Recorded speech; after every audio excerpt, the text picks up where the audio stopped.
The late afternoon sun in Sherman Oaks possessed a particular honeyed quality, a thick, golden light that poured through the fronds of the palm trees lining the quiet street and pooled on the polished hardwood floors of the Adams family home. Erica Adams, 28, moved through the familiar, empty rooms in a state of placid suspension. Her life had settled into a gentle rhythm since moving back to the house after her parents' relocation to Arizona, a rhythm marked by the soft hum of the refrigerator, the distant whir of a lawnmower, and the slow trek of sunlight across the beige living room walls.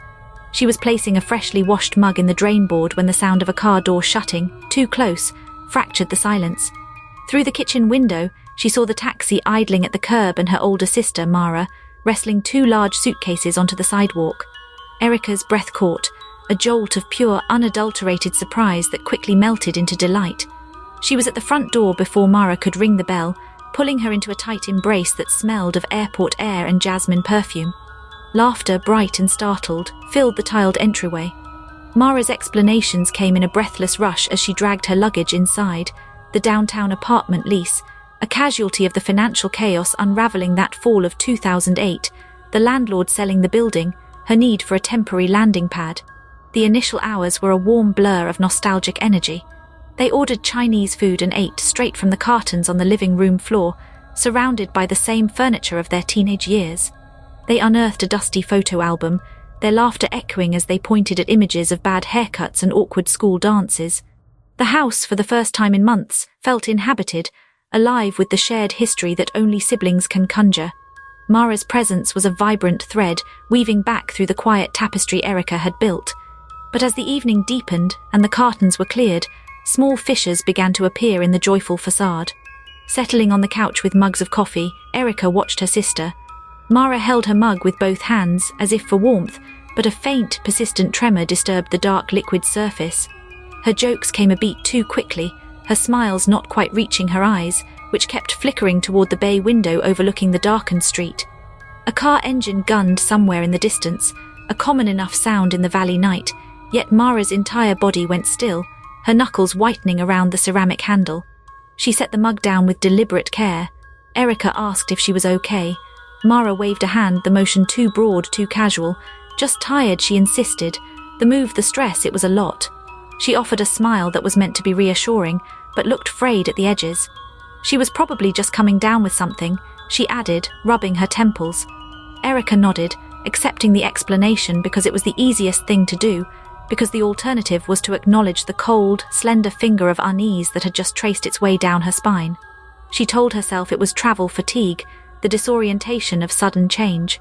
She focused on the comfort of having her sister home, pushing the observation away, letting it sink beneath the surface of the moment like a stone dropped into a still pond. But the ripples remained, subtle disturbances in the domestic calm, a silent testament that something, however faintly, was already out of place.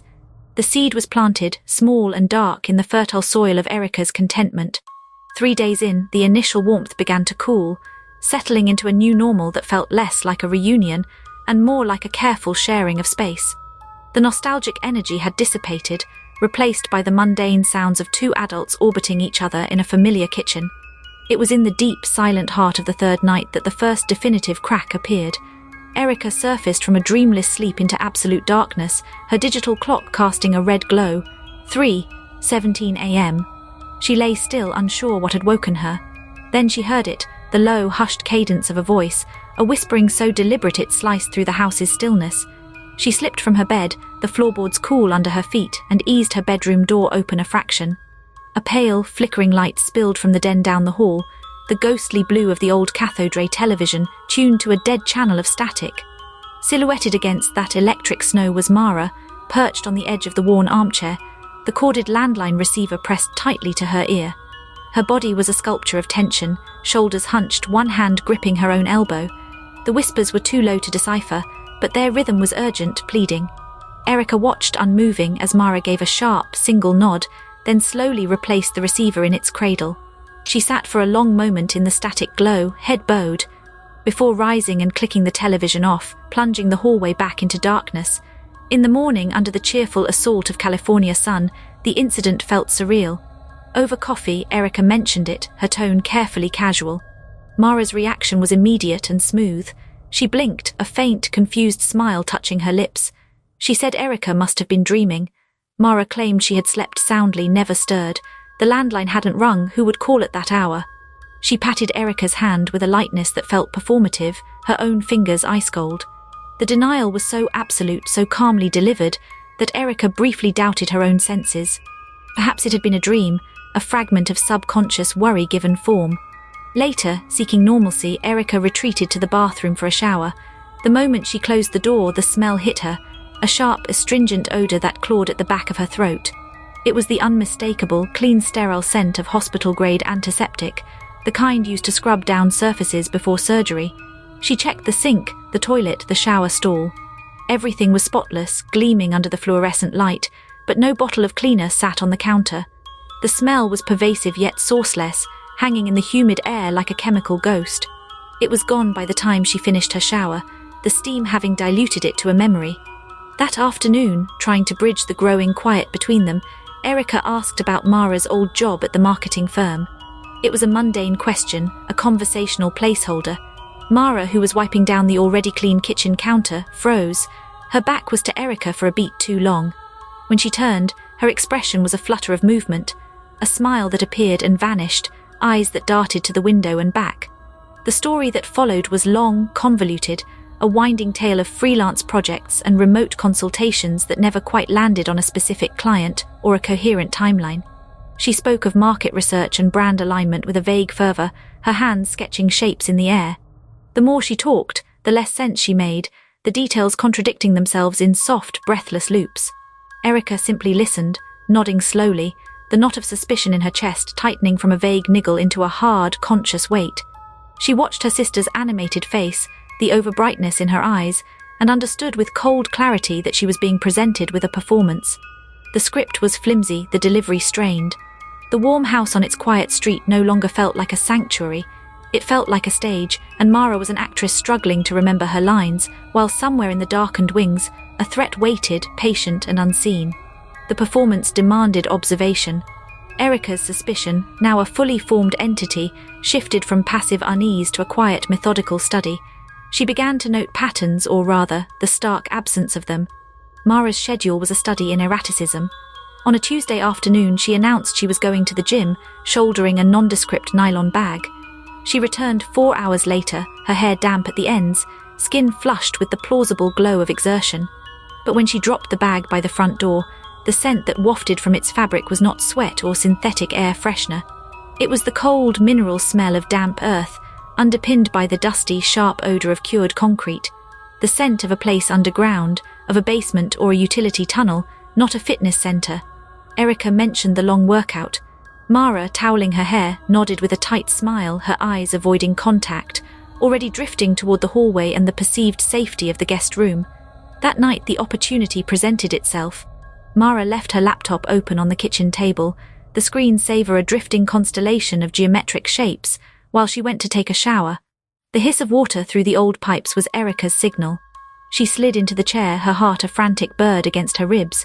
A few taps brought the browser to life. The MySpace page was exactly as described from earlier conversations, but seeing it was a visceral shock. It was a ghost profile. The picture was a generic, sun-drenched stock photo of a beach. The About Me section contained 2 bland sentences about liking movies and music. The friends list numbered 7, all with similarly empty, freshly minted profiles. It was a facade built a week ago, a digital shell. She clicked on the browser history. The window opened to reveal a pristine, empty field, not a single search, not a stray URL. It had been meticulously scrubbed, a level of digital hygiene that felt surgical and paranoid. The water shut off down the hall. Erica closed the browser, the constellation screensaver swimming back into place, and retreated to the living room, her fingers tingling. The shower continued to run, a steady white noise. Mara was singing softly, a tuneless hum. Seized by a reckless impulse, Erica moved to the guest room. The larger of the 2 suitcases lay flat on the luggage rack, its zipper partially open. With one ear trained on the bathroom sounds, Erica lifted the lid. Neat stacks of folded clothes, jeans, sweaters, the practical wardrobe of a sudden move. She pushed her hands beneath them, feeling the suitcase's nylon lining. Her fingers brushed against something hard and rectangular near the bottom. She carefully extracted it, A slim, brand-new flip phone, still in its blister pack, the kind of prepaid, anonymous device sold at convenience stores. Beneath it, her fingertips found cold plastic. She pulled out a white keycard, blank except for a magnetic strip and a small, laser-engraved code. Store all Van Nuys, Unit 114B 24/7 access. The mundane domesticity of the folded sweaters above these items created a jarring dissonance. This was not the debris of a rushed relocation. This was intentional kit. She replaced everything exactly as she found it, smoothing the clothes back into place. As she closed the suitcase, the shower finally fell silent. Erica slipped back into the hallway, her breath shallow. The house around her seemed to shift on its foundations. The beige walls were no longer just walls. They were surfaces that could hide things. The quiet rooms were no longer just rooms. They were chambers containing other, smaller, locked chambers. The warmth of the home had been a veneer, and she had just scratched through to the cold, hidden geometry beneath. Her sister was not just a guest with a secret. She was an operator in a private, frantic protocol, and their childhood home had been silently converted into her operations base, a place of hidden phones and keys to unknown units, all existing just beneath the skin of normalcy. The air in the hallway felt thin, difficult to breathe. Down the hall, the bathroom door opened, releasing a cloud of steam that carried the faint, lingering scent of generic soap, a smell that now seemed as much a lie as anything else. A week after Mara's return, the house settled into a tense, watchful rhythm. The discoveries of the phone and keycard had transformed Erica's observation into a constant, low-grade hum of anxiety. She moved through the rooms hyper-aware, cataloguing every deviation from the mundane. The strange occurrences, once isolated, began to escalate, weaving into the fabric of the nights. It began with the scratching. Erica woke to it in the profound silence of 2 a.m., a sound so faint it seemed at first a trick of the mind, the skitter of a branch against the eaves. But it persisted, a dry, repetitive scrape, like a rodent worrying at wood. It was coming from the other side of the wall shared with the guest room, from inside Mara's bedroom. Erica sat up in bed, her ears straining. The scratching stopped. In the void of its absence, she heard the soft shuffle of movement from Mara's room, then a new sound. A low, grating drag, as of something heavy being pulled slowly across the carpet. It lasted only a few seconds, followed by absolute stillness. The next night it happened again, the same sequence, the insect-like scratching followed by that brief, laborious drag. On the third night, armed with a courage born of sleepless fear, Erica acted. She waited until the dragging sound ceased, then walked to Mara's door and knocked softly. The door opened immediately, as if Mara had been standing just behind it. She was fully dressed in jeans and a dark sweater, her face pale in the hallway's nightlight glow. Erica asked, her voice carefully neutral, if Mara had heard any strange noises, if something might be in the walls. Mara's reaction was instantaneous and volcanic. Her eyes, wide and glittering, locked onto Erica's. She didn't deny it. Instead, a startling, visceral anger contorted her features. She hissed a single, sharp word, "No." The force of it pushed Erica back a step. Mara stepped into the hallway, her body rigid, a stranger silhouetted in the dim light. She told Erica to stop listening, to stop prowling, her voice a low, trembling wire of fury. Then, as suddenly as it had ignited, the anger collapsed. Mara's shoulders crumpled. The fierce mask dissolved into shattered pieces, and a choked sob escaped her. She slid down the wall to sit on the floor, knees drawn to her chest, her face buried in her hands. Frantic, gasping tears shook her frame. Between ragged breaths she begged, the words muffled and desperate. She pleaded with Erica to stop asking questions, to just let it be for her own safety, for both of their safeties. It was a raw, unfiltered vulnerability, a crack in the fortress of her performance so deep it revealed a core of pure, unadulterated terror. The moment hung between them, charged and awful. Erica, stunned, slowly sank to the floor beside her. She didn't touch her, but her presence was an anchor. This was not a manipulation, it was a breakdown. And in that shared space on the cold hallway floor, a confusing, treacherous bond was forged, an unexpected trust born not from confidence, but from shared fear. It felt more dangerous than any reassurance. Later, in the harsh light of morning, the emotional storm had receded, leaving behind a strained calm. Mara moved through the kitchen with a hollow-eyed quietness. Erica, making tea, watched as her sister approached the sink. Mara picked up the bottle of chlorine bleach and a scrub brush. She ran the water, poured a generous glug of bleach into the stainless steel basin, and began to scrub. She scrubbed long after the sink gleamed, her movements methodical and robotic. The the stiff bristles rasping against the metal in a steady, mindless rhythm. She scrubbed the drain, the faucet, the edges where the sink met the counter, her knuckles white with pressure. The acrid chemical smell filled the kitchen, overwhelming the scent of brewing tea. She was erasing something unseen, purifying a surface that was already clean.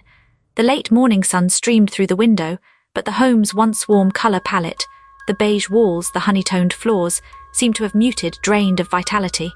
The shadows cast by the palm fronds outside grew longer and sharper on the floor, like dark fingers stretching slowly across the room, reaching for the two women moving silently within their grasp. The domestic space had become a prison of whispers and chemical smells. Erica's investigation, once confined to the house's nervous interior, now demanded an external theatre. The keycard to the Van Nuys storage unit was a tangible clue, but first she needed to understand Mara's movements. On a Thursday afternoon, under a bleached white sky, opportunity presented itself. Mara announced she was meeting a friend for coffee, her tone breezy, her eyes avoiding Erica's. She carried only her purse. Erica waited until Mara's car, a silver Honda Civic, turned the corner. Then she grabbed her own keys. She followed at a cautious distance, 2 cars between them, her palms slick on the steering wheel. They drove west on Ventura Boulevard, past the familiar sprawl of shops and restaurants. Mara did not stop at any cafe. She continued into Encino, turning onto a quieter side street lined with low, unremarkable office buildings. She pulled into the parking lot of a 3-story structure of beige stucco and mirrored glass, its signage generic. Encino Medical Arts Plaza. Erica drove past, made a U-turn, and parked half a block down under the shade of a ficus tree, her engine off. Mara did not exit her car. She simply sat in the driver's seat, her posture rigid, staring at the building's main entrance. The minutes stretched, thickening in the afternoon heat. Erica watched, her own breathing shallow. People came and went, a man in scrubs, an elderly woman with a cane, a couple holding a folder. Mara remained a statue, her attention absolute. After a full hour, she started her car and drove away, not having approached the doors once. It was not a social visit. It was surveillance. A cold comprehension settled in Erica's stomach. Her sister was watching someone or waiting for someone in that anonymous building. The question of why echoed in the silent car. That evening, the outside world pushed back. As dusk painted the street in shades of violet and orange, a sedan, a dark blue Ford Taurus, pulled up and parked directly across from their house. A man in a crisp, light-coloured shirt sat behind the wheel, not on his phone, not reading, just sitting. He was there for 10 minutes, then 20, a still life of patient observation. Erica, from the living room window, felt a jolt of alarm. She called Mara over, pointing subtly. Mara looked, and the colour drained from her face so completely she appeared bloodless. Her hand shot out, fingers digging into Erica's forearm with surprising strength. She yanked her back from the window, her breath coming in short, sharp pulls. "Don't," she whispered, the word brittle with fear. "Don't let him see you looking." She peered around the edge of the curtain, her body trembling. After a few more minutes, the sedan drove away as quietly as it had arrived. Mara released a shuddering breath but offered no explanation, retreating to the kitchen, where the sound of running water soon masked the silence. The incident shattered the illusion of the neighbourhood's protective bubble. The next morning, seeking a different kind of witness, Erica walked next door. Mrs. Gable was in her front garden, a wide-brimmed hat shielding her wrinkled face as she deadheaded roses. She was a fixture on the street, a repository of decades of quiet history. Erica made small talk about the weather before steering the conversation. Had Mrs. Gable noticed any unusual cars lately? The elderly woman paused, her secateurs hovering over a spent bloom. Her eyes, milky with cataracts, grew thoughtful. She said she didn't sleep much anymore, watched the street at all hours. She had seen a car the night Mara came back, a dark SUV not from around here. It had idled right where that sedan was last night, for nearly an hour, just sitting in the dark with its lights off. She'd almost called the police, but then it drove away. She patted Erica's hand with a soul-streaked glove. "You tell your sister to be careful," she said softly, before turning back to her roses. The words were gentle, but their implication was a seismic crack in the suburb's peaceful facade. The Watchers weren't a recent development. They had been there from the very beginning, a silent welcome party. The street, with its manicured lawns and sprinkler hiss, was not a sanctuary. It was a perimeter, and the house at its centre was under a quiet, persistent siege. Erica walked back to her own driveway, the sun warm on her skin, feeling the distinct, chilling sensation of eyes on her back from behind a dozen drawn blinds. The keycard number was a string of digits etched into Erica's memory, a cold, numeric incantation. The storage facility in Van Nuys was a sprawling, utilitarian complex of corrugated steel and rolling orange doors, baking under the relentless valley sun. It sat on a service road behind a strip mall, a place designed for anonymity. Erica parked her car at the far end of the lot, her heart a frantic drum against her ribs. She wore sunglasses and a baseball cap, a flimsy disguise that felt absurd yet necessary. The office was a small, air-conditioned box. Through the glass, she could see a young attendant absorbed in a magazine. She waited, counting seconds until he stood and disappeared into a back room. Then she moved. The electronic gate required a code from the keycard. She swiped it, the magnetic strip emitting a soft beep of recognition. The gate rattled open. Rows of identical orange doors stretched before her, a silent metallic canyon. Unit 114B was near the back. The air here was still and hot, smelling of dust, concrete, and the faint, sweet decay of forgotten things. She found the door, its number stenciled in fading black. She inserted the keycard into a slot beside the handle. A green light blinked. She grabbed the recessed handle and pulled, the door rolling upward with a metallic groan that echoed down the narrow alley. The unit was a 10 by 10 concrete cube, illuminated by a single caged bulb she switched on. It was starkly, almost aggressively empty. No furniture, no stacked boxes of a life in transition. Just two items sitting precisely in the center of the bare floor. A large, opaque plastic storage tub with a blue lid, and beside it, a standard-sized banker's box sealed with packing tape.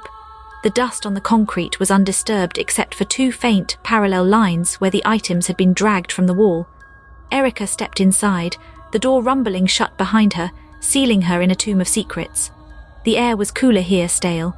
She approached the plastic tub first, her movements slow, deliberate. The lid came off with a soft pop. Inside, the contents were a dissonant collage of time. On top lay a familiar, moth-eaten teddy bear, Mr. Binks, Mara's childhood constant. Beneath it were high school yearbooks, a stack of mixed CDs with handwritten labels in faded ink, a pressed corsage from a long-ago dance. These relics of a shared, innocent past were layered with jarring, recent additions. A sealed, clear plastic bag contained women's clothing, a blouse, a pair of jeans, a scarf, each item neatly cut into long, uniform strips, as if prepared for some grim, practical purpose. Next to it lay a man's leather wallet, worn but of good quality, dark brown. Erica's breath caught.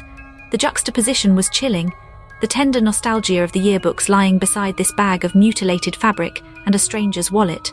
She picked up the wallet. It felt heavy, substantial. Her fingers, gone cold and clumsy, fumbled with the fold. Inside, the slots held cash, several $100 bills, crisp and new, but her eyes were drawn to the clear window. The driver's license showed a man in his late 40s, with a strong jaw and carefully styled hair. David Keir. The address was in Brentwood. She stared at the photo, at the calm, confident smile of a man who did not know his identification would end up in a storage unit under a false name. Behind the license was a photograph, a standard 4x6 print. It showed David Keir, his arm draped casually around the shoulders of a pretty, smiling woman with dark, curly hair. The woman was not Mara. The intimacy of the pose, the woman's head tilted toward his, spoke of a relationship, a claim. Erica's blood seemed to freeze in her veins, a cold slurry moving sluggishly toward her heart.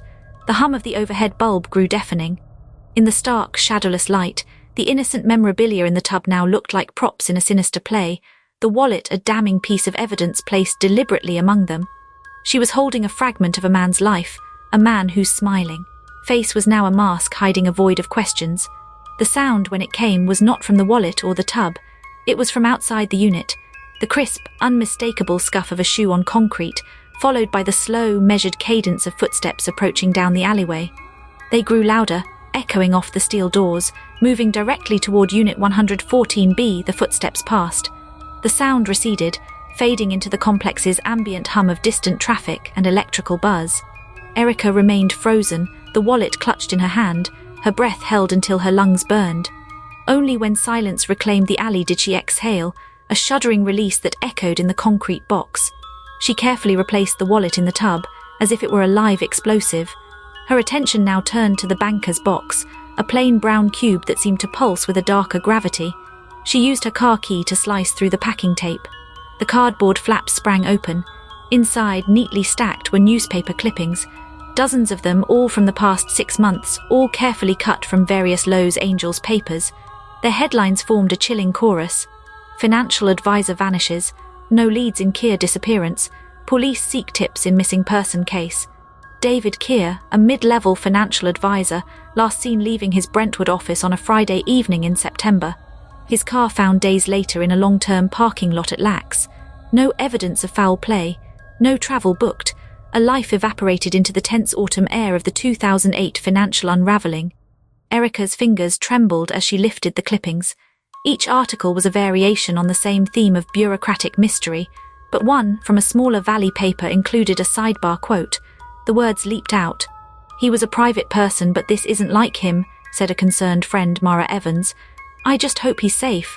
The print was smudged, the paper soft from handling. Beneath the stack of clippings lay a sealed white letter envelope. She tore it open. Inside were 2 items.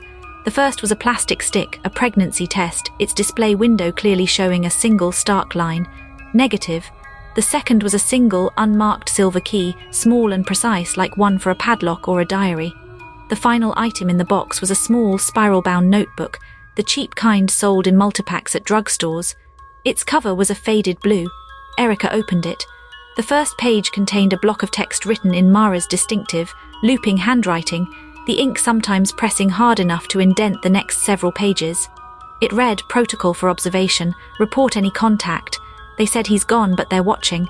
They're watching me to see if I lead them to it. Do not use phone, do not go to usual places, clean all surfaces. If questioned, admit nothing. The money is the signal. If the money moves, they will know. He said it was safe, it was not safe.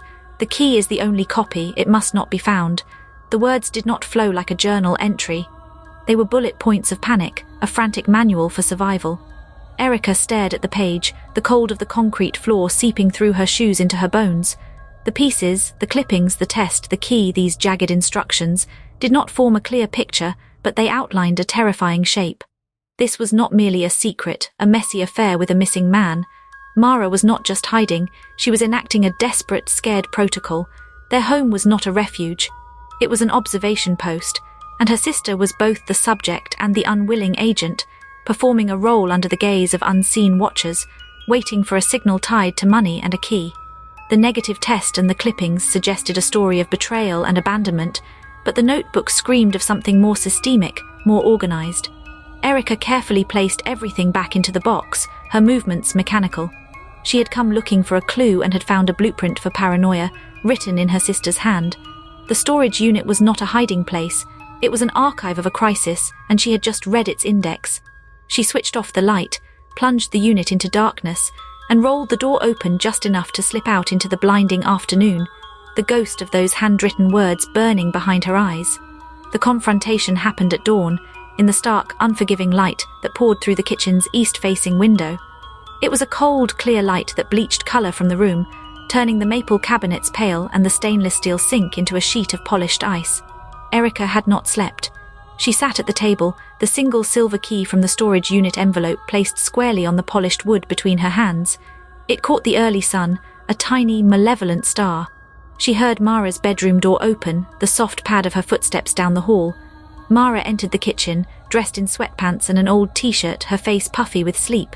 She moved toward the coffee maker, then stopped, her body sensing the altered atmosphere before her mind caught up. Her eyes found the key on the table. All the breath left her in a soft, defeated rush, as if she'd been struck in the stomach. Erica did not speak. She simply watched as the last vestiges of performance, the final shields of deflection, dissolved from her sister's face. Mara's shoulders slumped forward. She did not ask where Erica had found it. The key was an absolute, irrefutable grammar, a word that ended all argument. She pulled out the chair opposite and sat down heavily, her gaze fixed on that small piece of metal. The silence stretched, thin and brittle, filled only by the distant chirp of waking birds. When Mara finally spoke, her voice was a dry, broken thing, the words emerging in fractured, uneven pieces, as if she were assembling a shattered vase from memory. David Keir was her boyfriend. He was married. She had known, and it had not mattered because he had promised. He had promised with a conviction that felt like destiny, his hands framing her face in the dim light of her downtown apartment, his words painting a future where he was free. Then she got pregnant, The promise solidified became urgent. He would leave his wife. He would set things right. He needed to handle some financial loose ends first, he said. The market was collapsing. He had to move some assets, secure their future. He withdrew a large sum cash. He was nervous but resolute. He gave her the key. He told her it was for a safe deposit box, a contingency, a gift for after. Then he vanished. Not a phone call, not a note. Just silence and the news articles that began to appear weeks later. She went to the medical building in Encino once, a place he'd mentioned in passing, thinking she might find answers, a colleague who knew something. She saw only strangers.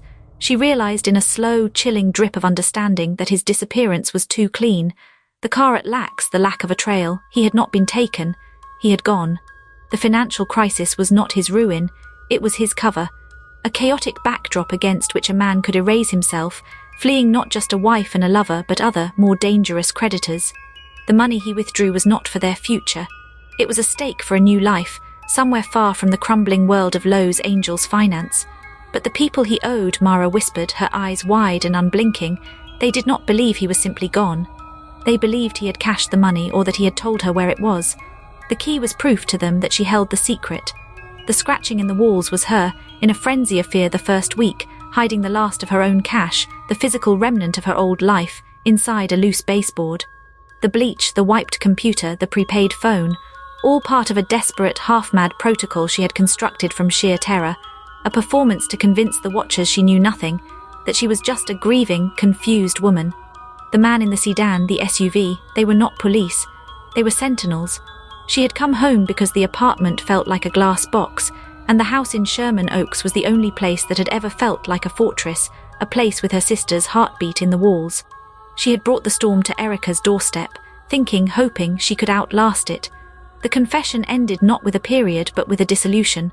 Mara folded her arms on the table and buried her face in them, her body shaking with silent, seismic sobs. The dawn light advanced across the key, illuminating the intricate grooves of its blade, a map to a box that likely held nothing but the ghost of a man's final lie, and the attention of people who believed it held everything. For 2 days, the house existed in a state of suspended animation, the air thick with the unspoken weight of Mara's confession. The familiar rooms felt like a diorama of a life now under glass, observed and fragile. They moved through them with a new silent understanding, a pact forged in fear. Ordinary sounds, the groan of the water heater, the mail slot clacking, now carried the sharp ping of alarm. The paranoia of the preceding weeks had crystallized into a palpable, metallic taste of danger, a constant hum just below the threshold of hearing. The doorbell rang at precisely 3:04 on the second afternoon, a cheerful two-tone chime that was obscenely normal. Through the peephole, Erica saw a man in a navy sport coat standing on the welcome mat. He was the one from the sedan. Up close, he was older than she'd guessed, with a lean, weathered face and close-cropped grey hair. He held up a leather wallet, flipping it open to reveal a gold badge. "Los Angeles Police Department," he said, his voice a calm, neutral baritone through the door. "Detective Hayes, I'd like to ask a few questions about your sister, Mara Evans." Erica opened the door, her body operating on a numb autopilot. Detective Hayes offered a thin, professional smile that did not touch his eyes. He stepped into the foyer, his gaze sweeping the living room with a slow, comprehensive arc, cataloguing the furniture, the bookshelves, the exits. He did not ask to sit. He stood with a relaxed yet poised stillness, his hands clasped loosely in front of him. His questions were calm, probing, and delivered with a practiced ease. He asked about Mara's recent state of mind, her associations, whether she had mentioned any financial troubles or unusual friends. He asked if she had been in contact with a man named David Keir. Each query was a soft, precise tap against the shell of their secret. Erica answered in monosyllables, fabricating a timeline of mundane sisterly visits. She could feel Mara's presence from the hallway, a silent, terrified statue just out of sight. Hayes's eyes, a pale, watery blue, kept drifting past her, absorbing details. The family photos on the wall, the landline phone on its table, the pattern of the hallway rug. He nodded occasionally, making a note in a small, leather-bound pad. His demeanor was all professional courtesy, but the assessment in his gaze was cold, acquisitive. He was not just listening to her answers. He was measuring the space between them, the quality of the silence from the rest of the house. After 10 minutes, he thanked her for her time, handed her a crisp business card, and told her to call if Mara remembered anything pertinent. He left as quietly as he had arrived, the sedan pulling away from the curb with a smooth, unhurried purr. The moment the door closed, Mara emerged from the shadows. She was sheet-white, her pupils dilated black pools. She snatched the business card from Erica's hand, her fingers trembling violently. She stared at it, then tore it in half, then quarters, the paper fluttering to the floor. "He's not a cop," she whispered, the words raw and guttural. "The badge was wrong. The font on the card, it's not right. They're checking on me. They're seeing if I talked." She wrapped her arms around herself, rocking slightly on her heels, descending into a catatonic state of pure dread. The professional veneer of the visit had been the most terrifying part, the mimicry of authority, the invasion dressed as procedure. Night fell, a heavy, starless blanket over the valley. They did not turn on many lights, moving through the dim house like ghosts. At 9:17 the power died. One moment the refrigerator hummed and the digital clocks glowed. The next an absolute, swallowing silence descended, punctuated only by the sudden, frantic beating of Erica's own heart. The darkness was total, a physical presence pressing in from the windows.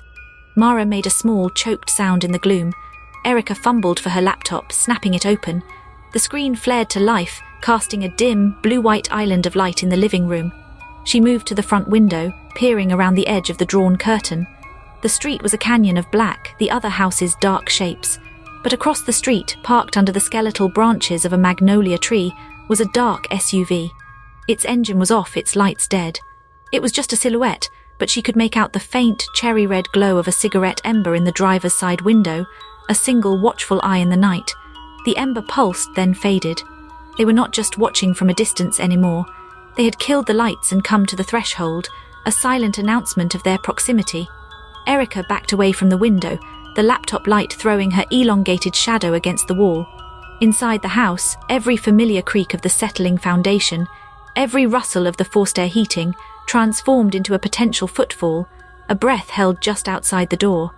The sisters found each other in the center of the dark living room, their hands meeting, fingers lacing together in a grip of shared, silent terror. The familial bond, once a thread of shared history and mild annoyance, had been forged in the last 48 hours into their only shield, a fragile armor against the oppressive, waiting silence. The watchers had finished their observation. The perimeter had been breached. Now they were inside the silence, inside the dark, and the only thing left was to wait for whatever came next.